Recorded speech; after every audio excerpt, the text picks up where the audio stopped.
Breaking news చూస్తున్నాం. భారీ భూకంపంతో ఆఫ్ఘనిస్తాన్ తల్లడిల్లింది. కునార్ ప్రావిన్స్లో 6.0 తీవ్రతతో భూకంపం సంభవించింది. పదుల సంఖ్యలో మృతులు, వందలాదిగా గాయాలయ్యారు. చాలామంది ఆసుపత్రుల్లో ఉన్నారు. భయంతో ఒక్కసారిగా ప్రజలు బయటకు పరుగులు తీశారు.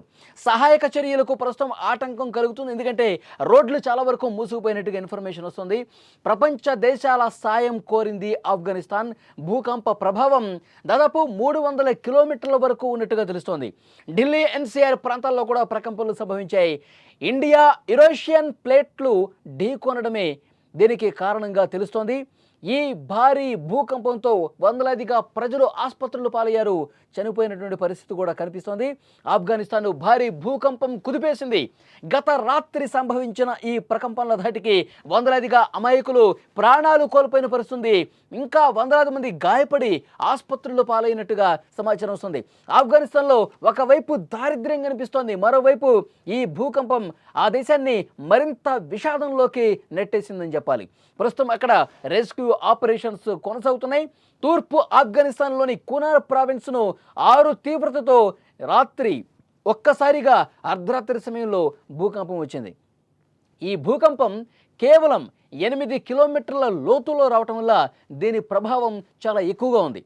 దీంతో ఇళ్ళు, భవనాలు, అక్కడ ఉన్నటువంటి షాపులు అన్నీ కూడా ఒక్కసారిగా కుప్పకూలిపోయినటువంటి పరిస్థితి. వందలాదిగా శిథిలాల కింద చిక్కుకుపోయి ఉన్నారు. 100 మందికి పైగా చనిపోయినట్టుగా ఇన్ఫర్మేషన్ వస్తుంది. ఎవరైతే తీవ్రంగా గాయపడ్డారో ఇంకా వందల సంఖ్యలో తీవ్ర గాయాల పాలైపోయారు. వాళ్ళందరినీ కూడా హుటాహుటిన ఆసుపత్రులకు తరలిస్తున్నటువంటి పరిస్థితి. ఈ భూకంపం సంభవించినటువంటి ప్రాంతాలు మారుమూల పర్వత ప్రాంతాలు కావడంతో రెస్క్యూ టీమ్స్ కూడా అక్కడ సహాయక చర్యలు చేయడానికి కొంచెం కష్టంగా మారినటువంటి పరిస్థితి. విజువల్స్లో మీరు చూస్తున్నారు. ఒక్కసారిగా కుదేలైపోయినాయి. అక్కడ ఉన్నటువంటి భవనాలు, ఇళ్ళు, కార్యాలయాలు అన్నీ కూడా ఒక్కసారిగా కంపించి కుదేలైపోయి కుప్పకూలిపోయాయి. భవనాలన్నీ కూడా ఒక్కసారిగా కిందకి కూలిపోయినటువంటి పరిస్థితి. ఆ భవనాల కింద వందలాదిగా చిక్కుకుపోయారు. 100 మందికి పైగా చనిపోయినట్టుగా తెలుస్తుంది. మొదటగా 20 మంది చనిపోయినట్టుగా అధికారిక సమాచారం వచ్చింది. కానీ ఆ లెక్క అంతకంతకు పెరుగుతోంది. ఇంకా ఎక్కువ సంఖ్యలో లెక్క బయటకు వస్తుంది. 100 మందికి పైగా ఈ భూకంపంలో చనిపోయారు. ఇంకా వందలాదిగా వాళ్ళ తీవ్ర గాయాల పాలై ఆసుపత్రుల్లో చికిత్స పొందుతున్నటువంటి పరిస్థితి. పూర్తిగా రోడ్లు కూడా ధ్వంసమైపోయాయి. దీనివల్ల లోయల్లో చిక్కుకుపోయిన వారి దగ్గరకు చేరుకోవడం సాధ్యపడటం లేదు. అయినా సరే అక్కడి ప్రభుత్వం సహాయక చర్యలను వేగవంతం చేస్తోంది. ఇప్పటికే రంగంలోకి హెలికాప్టర్లను కూడా దించింది. మరోవైపు ఆఫ్ఘనిస్తాన్ ప్రభుత్వం ప్రపంచ దేశాల నుంచి, మానవతా సంస్థల నుంచి కూడా సాయం అర్థిస్తోంది. ఇక్కడ రెస్క్యూ చేయడానికి కొన్ని ఇబ్బందికర పరిస్థితులు ఉన్నాయి, కొంత సాయం చేయండి, కొన్ని హెలికాప్టర్లు పంపించండి, ఆర్మీ సిబ్బందిని మీ వాళ్ళని పంపించి ఇక్కడ సహాయ కార్యక్రమాలు చేయండి అంటూ ప్రపంచాన్ని అర్థిస్తున్నటువంటి పరిస్థితి ఉంది. ఆఫ్ఘనిస్తాన్ రాజధాని కాబూల్తో పాటు పాకిస్తాన్ రాజధాని ఇస్లామాబాద్లో కూడా భవనాలు ఈ భూకంపానికి వణికిపోయాయి.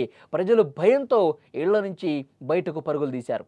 ఆఫ్ఘనిస్తాన్కు సరిహద్దుగా ఉన్న తజికిస్తాన్లో కూడా స్వల్పంగా భూమి కంపించింది. అక్కడ ఎలాంటి ప్రాణ నష్టం జరగకపోయినప్పటికీ కూడా ఆ భయంతో అక్కడ ప్రజలు కూడా వణికిపోయిన పరిస్థితుంది. ఇక్కడ ఉత్తర భారతదేశంలో కూడా స్వల్ప భూ ప్రకంపనలు వచ్చాయి. ఢిల్లీ కావచ్చు, ఎన్సీఆర్ ప్రాంతాల్లో భూ ప్రకంపనలు సంభవించినట్టుగా సమాచారం వస్తుంది. ముఖ్యంగా అటు ఇస్లామాబాద్లో కూడా భూమి కంపించింది.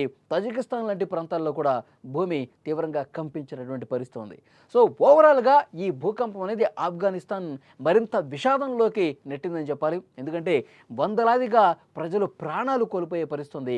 ఇంకా చాలామంది కూడా ఆసుపత్రుల్లో కొన విప్పురుతో కొట్టుమిట్టాడుతున్న పరిస్థితి.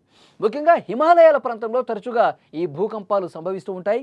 సైంటిస్టులు చెప్పిన దాని ప్రకారం ఇండియా అలాగే యురేషియన్ టెక్టానిక్ ప్లేట్లు ఏవైతే ఉన్నాయో అవి ఒకదానితో ఒకటి బలంగా ఢీకొట్టడం వల్ల ఈ భూకంపాలు ఈ ప్రాంతంలో ఎక్కువగా సంభవిస్తున్నాయి. ఈ ప్రాంతాల్లో భూకంపాలు తట్టుకునే విధంగా ఇళ్లను కట్టుకోకపోవడం కూడా ఇంత ప్రాణ నష్టం జరగడానికి కారణంగా నిపుణులు హెచ్చరిస్తున్న పరిస్థితి. ఇలాంటి విపత్తులు ఎదురైనప్పుడు ముందు జాగ్రత్తలు తీసుకోవాలని సూచిస్తూ ఉన్నారు.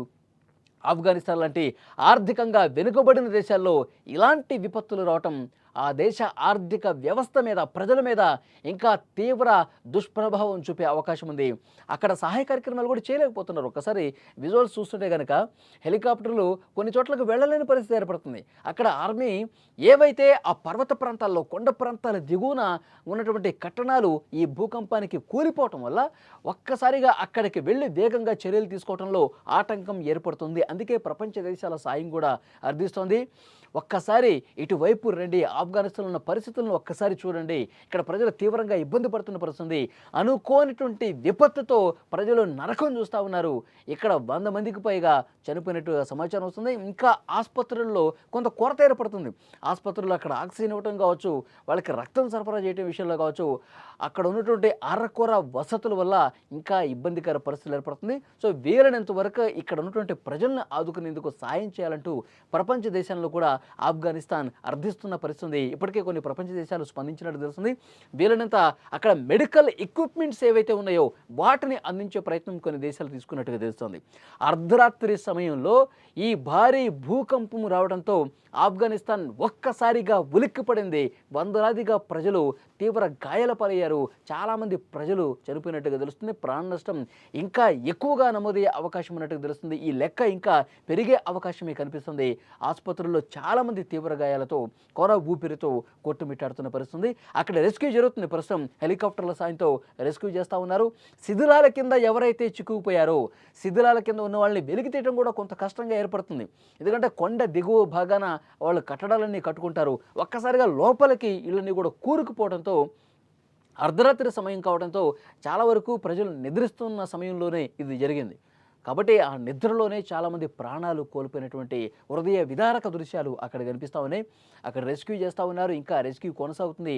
రెస్క్యూ పూర్తయిన తర్వాత వాస్తవాలేంటో బయటకు వస్తాయి. లెక్కలు అంటే ఎంతమంది చనిపోయారు, ఎంతమంది గాయాల పాలయ్యారు, ఎంతమంది హాస్పిటల్లో ప్రస్తుతం చికిత్స పొందుతున్నారు, ఈ లెక్క బయటికి రావడానికి ఇంకా 1-2 రోజుల సమయం పడుతుంది. అంటే ఈ ప్రమాద తీవ్రత ఈ స్థాయిలో జరగడానికి ప్రధాన కారణం ఏంటంటే భూకంప తీవ్రత ఎక్కువగా ఉంది. ఎందుకంటే భూ ఉపరితలం నుంచి కేవలం 8 కిలోమీటర్ల లోతులోనే ఇది సంభవించడం వల్ల ఆ తీవ్రత రిక్టర్ స్కేల్ మీద ఆ పాయింట్ 6.0 6.0కి ఎక్కడో కూడా పెద్ద స్థాయిలో భూకంపం వచ్చేసి కూలిపోయే పరిస్థితి లేదు. ఏదో 7.5 8 వచ్చినప్పుడు మాత్రమే అది తీవ్ర భూకంపం, భవనాలు కూలిపోయి సునామీలు వచ్చే పరిస్థితి ఉంటుంది. కానీ ఇక్కడ 6 తీవ్రత వచ్చినా సరే ఎందుకింత తీవ్రంగా ఉందంటే భూ ఉపరితలం నుంచి చాలా తక్కువ కిలోమీటర్ల దూరంలో ఈ భూకంపం ఏర్పడింది. 8 కిలోమీటర్లు కాబట్టి దీని ప్రభావం ఎక్కువ ఉంది. 300 కిలోమీటర్ల పరిధిలో ఈ విధంగా ఈ భూ ప్రకంపనలు జరిగాయి. చాలా వరకు కట్టడాలు కూలిపోయినట్టుగా తెలుస్తోంది. సో డెఫినెట్గా ప్రస్తుతం రెస్క్యూ చేస్తూ ఉన్నారు. చాలా తీవ్రంగా రెస్క్యూ ప్రయత్నాలు జరుగుతున్నాయి. తీవ్ర గాయాల పాలనను బతికించుకునే ప్రయత్నం చాలా సీరియస్గా జరుగుతుంది. ప్రపంచ దేశాలు కూడా కొన్ని సాయం చేయడానికి ముందుకు వస్తున్నటువంటి పరిస్థితి ఉంది.